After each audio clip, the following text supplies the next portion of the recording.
Hello and welcome to Bergkamp Wonderland. This is the return of the preview show. You thought it was dead. You thought it was gone. You thought your 15 minutes wasted every day are gone. No, back, because there's nothing else to do in life apart from do shows. So I'm doing loads. I'm going to do more shows than you could ever poke a stick with.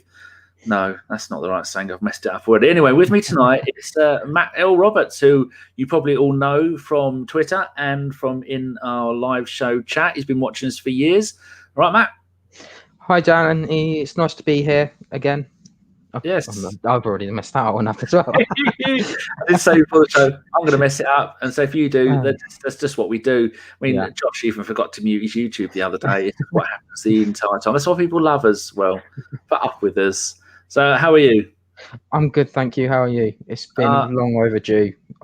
Yeah, you were saying before the show that we were meant to get you on for a transfer window about 3 seasons ago, and one reason or another it didn't work out, did it? So you've been waiting 3 years to come back and make your debut. Yeah, sounds about right. Is it worth the wait? It's definitely worth the wait, yeah. Excellent. Right, we're going to try and get these done in 15 minutes. I doubt if it's going to work because nothing I ever do works out right. So I've gone and changed the little way we do these a teeny weeny bit, got rid of some of the faff. So this is the preview game for Aston Villa Arsenal. So far, so good. It's a Premier League game. It's on this Saturday at 12:30. I had to check that twice. I won't be awake. Josh is doing the show with Carl and maybe John, so it might be a 3-way. Hopefully it's going to be a good game for them. Where can you see the game? I hear absolutely nobody asking. Well, in the UK and Ireland, it's on BT Sport. In Australia, Optus Sport. New Zealand, it's Spark Sport. In Canada, it's DAZN. The USA is NBCSN. They just keep adding letters to that. Why don't you just have the name of it and be done with it? And today's mystery country is Denmark. It's on Viaplay Denmark and TV3 Max. Wow, wonderful. Our head-to-head against Aston Villa, all competitions, we've played 176 times. We've won 83, we've drawn 45, and we've lost 68. You may be thinking, how have we lost 68 games? Go back and have a look at your history books. Aston Villa in the 1980s, late 70s, early 80s were a really good team, and I'm sure they did. They won the European Cup. I think they sacked their manager.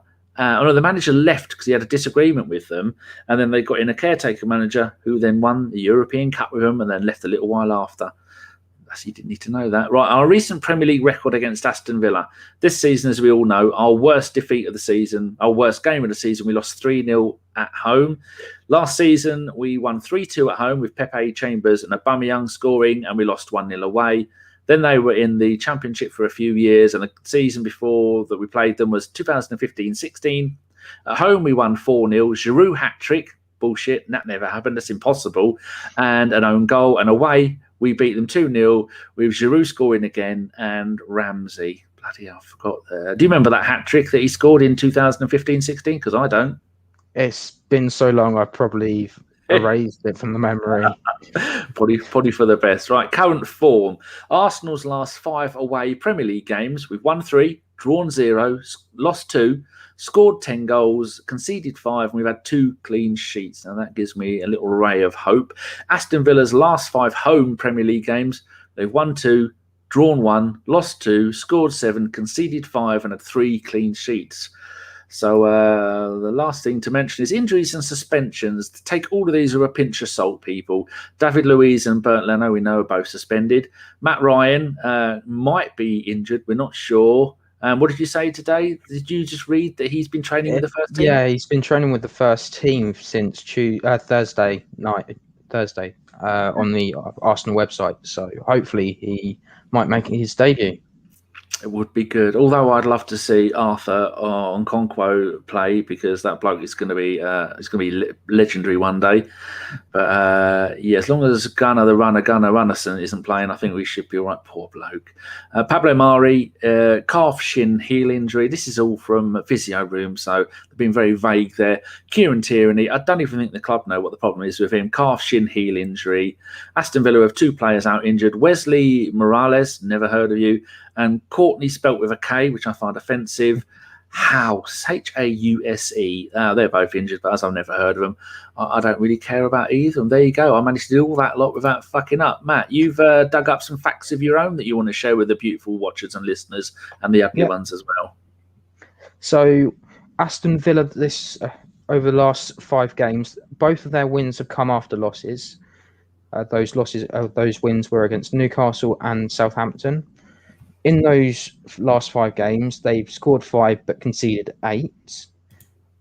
If Villa do win on Saturday, Villa could do their first double since 1992 to 1993. Villa actually don't have a good record in February. They've lost 16 out of 18 matches. Arsenal so far have scored 9.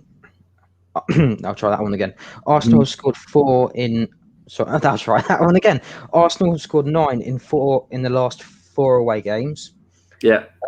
And should Nicolas Pepe score, he can equal Olivier Giroud's record of scoring 4 in 4 straight away games since 2015. Oh, well, wouldn't that be amazing for the bloke? It's taken him a year and a half to find a little bit of form, and he has finally done it. Should have mentioned that in the league, Villa are 9th on 32 points, and we are 10th on 31 points. So it is a mid-table clash, and it would have been the battle of the goalkeepers, wouldn't it, of Leno and Martinez? Which one would you have kept if you'd have had? If they'd have rang you up and asked you, which I doubt they would do, what would you have said? I think I would have stayed with Leno. I have no offence to Martinez. It's just I preferred Leno, and every time Martinez played, he made me feel uneasy. Yeah, I did like Martinez, by the way. He's very vocal, which I do like from a goalkeeper. Yeah. But I think Leno is the better long-term solution. But yeah, like they were saying, he was worth £1 million a couple. But the season started at the end of the season, we offered 20 million for him, and good luck to the lad. I think he'll do well there. So yeah, you're saying that their form in February isn't very good. What was that again? Yes, they have not. They have lost 16 out of their last 18 matches, and I think they've only won. Yeah, they've won 1 and drawn another. I read my own writing, and sometimes if I put the number rather than writing the number, it confuses me. Isn't that terrible? I put the number 7, so I have to type out the word 7. Otherwise, I'll go, what? Why am I saying that? That's just a number. And that's one thing we can hope and cling to. Right, here is more organisation, people. Hope you're appreciating this. Look at that. I found a really good website called createformation.com. You put in the player's name and you pick the formation, and then it would show you all the players, and then little faces. Look at the little happy faces have all come up. First time I did this, I had Run of the Gunnarsson in goal, and then Matt told me that Matt Ryan might well make his debut, so I quickly went and edited, put that in, and then I realised Saka and Pepe are the wrong way around, but Matt said that possibly they swap sides, so Pepe will probably start on the left, and Saka will probably start on the right, but they will be moving around during the game. So do you think there's any possible alterations that Arteta could make to that starting lineup? I don't think so, no. The only thing would probably be maybe the central midfield. Maybe Smith Rowe comes out for Martin from Norway. I'm not going to try to say his last name. It's Odegaard. I'm going to say it really badly. So, how long did it take us to get Ozil's name right? That took us 4 seasons. And Ozil, Otzel, Otzel. No one's Martin. As you were saying, Martin might come in for Smith Rowe. Yeah, possibly. I personally think he needed maybe another couple of games to come in on as a substitute, and because Smith Rowe was a little bit quiet in the last game. Yeah. In the second half, I think we don't talk about the second half of the last game. So, what is any other possible alterations you can think of? No, to be honest, I was just thinking about this. The only real we do have a couple of fixtures like against Leeds. Then we've got Benfica as well. So it'll be these 2 games will be really a test for us to see how well we can play, and maybe might see these sort of games as a chance to sort of show Mikel who's going to be best for those games. Yeah, because as we're out the FA Cup, we're not playing again until next Sunday when we are playing, like you said, Leeds. And then the Thursday after that, we are playing Benfica. I think we're away for the first leg. Yeah, so that'll be a nice return for Luis. Played for Benfica before Chelsea bought him. I think I got that right. I know. Yeah, I'm sure he did. Yeah. So after having a hectic run of a game every 3 days, we've now got 8 days rest after this, and then another 4 days out rest after that. So hopefully the likes of Tierney will come back by then. When Tierney does come back, obviously you put him straight in the starting lineup, wouldn't you? Yeah, I think so. But then you also maybe have to question whether or not Bellerin does start or not, because if Cedric's continuing to play that well on the left, they've also they might see how he does on the right. Hopefully, because he is a natural right back, and I think it's going to be good for Bellerin, or good for us, that Bellerin's can actually have some competition at right back. I think Bellerin's had a really decent season, and you can see him getting better by the game defensive wise, because that's always been a little bit lacking for me. There again, I know nothing about it.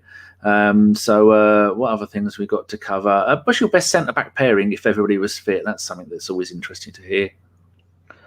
I'm not too sure, actually. I think Gabriel's probably the one that stands out, but then it's quite hard to really choose a partner. Does it depend on who we're playing, I suppose? I suppose. I know this isn't probably going to be a popular one, but maybe have both left-footed centre backs, so it'll be Mari and Gabriel. I do like Mari. Someone said, I think it was Kev Campbell on the hybrid squad with Sophie and Amanda. I think someone said to him, "Why can we all regularly play two right-footed fullbacks, centre backs, but why can't we play two left-footed?" And he went, "You can. If Kev says you can, then I'm convinced that you can, because Kev knows."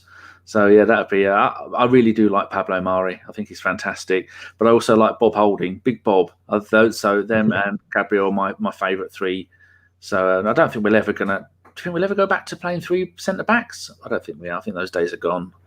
I think we might. It might depend on who we play. We could play 5 at the back against Leeds. That's going to be an interesting game. We always play well against teams that want to play football. So that's interesting. Right, so get rid of that. Go on, off you go, lads. Thank you very much. What's your thoughts on the game? How do you think it's going to go? I think this one's going to be it's going to be a really hard game for both teams. Obviously, with what happened over the past week, with both teams losing, I think we're going to see it could be one of those games where it's going to be everyone scores, or it's just going to be sorted out by the one goal. Maybe even a referee decision again that might irritate a load of fans. We've already had enough of that nonsense. VAR's trying to mug us off again. We don't need any more of that. Yeah. No, we're owed a decision in our favour. I don't know if you've seen on Twitter over the last couple of weeks, everyone's made a huge thread about how badly VAR and the referees have been treating our players. That includes Mane elbowing Tierney in the face. I think it was Bruno Fernandes had a high tackle on someone's back of the leg. Yeah, Xhaka put his studs down the back of his leg. Yeah. There's been quite a few of those, and the Everton goalkeeper killing Van Dijk didn't even get sent off for it, and that'd have been Arsenal. He'd have had a lifetime ban. There is just so much inconsistency. It's just, we were saying on the podcast last night that in the UK there have people in at the top. They don't like to be questioned. People in authority, whether it's MPs, will tell you what to do, but then they won't do it themselves. They don't like to be questioned, and the referees don't want to make a decision, and then VAR go, actually, it's the other way around. So they're going off to have a look at VAR, and then still not taking any notice, even though the people commentating are gone, "Oh, that's not a red. Oh, that shouldn't be a penalty. Or that shouldn't be offside." Would you keep VAR, or would you, like me, set fire to it in a wheelie bin and shove it off the edge of a cliff? I think it works fine. I know last night you were saying on the podcast you had a really in-depth thought about it. I think it's the way it's implemented into the game. You saw at the World Cup in Russia 3 years ago that it works. If things were going down, it's a penalty. You've seen red cards given, rightly so. But just since then, it just doesn't seem to want to work for us. I don't know if it's the referees or if it's showing that the referees are just not at the level of other teams. I think I've even read that the German fans didn't like VAR when they first came in, but now they seem fine with it. Apart from the Paderborn manager the other night who went a little bit mental about it. Right, I think that's most of the stuff covered. What's your score prediction? I'm going to go 2-1 Arsenal. Why? I think that Villa will be a little bit on edge. They'll want to have a good start. They might just be trying to get at it and just get too tired, and we might finish them off in the second half, which we've been doing quite a lot this season. Very true. I think the most important part for the game is having Partey and Xhaka make sure that Grealish and who's the one from they've got on loan from Chelsea whose name I can never remember. Ross Barkley. That's the chap.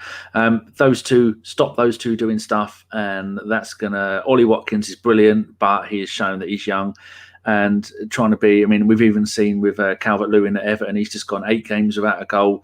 Young man getting used to scoring all the goals and being the centre point of the team. So hopefully those two will make sure that the Grealish and I've forgotten his name already. Ross Barkley. That's the one. The Barkley and Grealish will get a right old kick in. Won't be able to do anything, and then I think we could. I don't think we're going to keep a clean sheet because, no. I'm going to go 3-1 Arsenal. There you go. The more I talk about it, the more I get it wrong. So I'm going to shut up before I get myself in any trouble. Matt, where can people find you on the Twitters? So it's at. I have to find it now. Okay. At MattLR28. Ah, yes. So it is. I'm just looking at it now. Yes. So is there anything else you want to say before we go? No, I just want to say thank you for having me on. It was really nice to be here, and I'm glad that we were able to have a good conversation. I wasn't fishing for compliments there. I was just thinking maybe you might have some pearls of wisdom about the game. But yeah, no, you've been very good because it's your first time. And I've been 860 shows this podcast has done. I'm still not getting used to it. So very, very well done for your first time. Okay, so we will be live tomorrow about 2:30. It's going to be Josh, Carl, and maybe John, Sexy John, if you're lucky. And we will see you then. If you're new here, click subscribe. Maybe click a thumbs up. Leave a comment in the comments. I'm not going to tell you where the comments are because when the YouTube people say leave comments below, I don't think anybody using YouTube needs to be told where the comments are. So I'm not going to tell you where the comments are, but go and put your score prediction, maybe your first goal score prediction, and then I shall read the correct ones out on the podcast. And if anyone's made any ridiculous ones, then we will ridicule you and point at you for making silly comments. So, yeah, give it a thumbs up, you scumbags. Right, we will see you later. Goodbye. Say goodbye, Matt. Bye.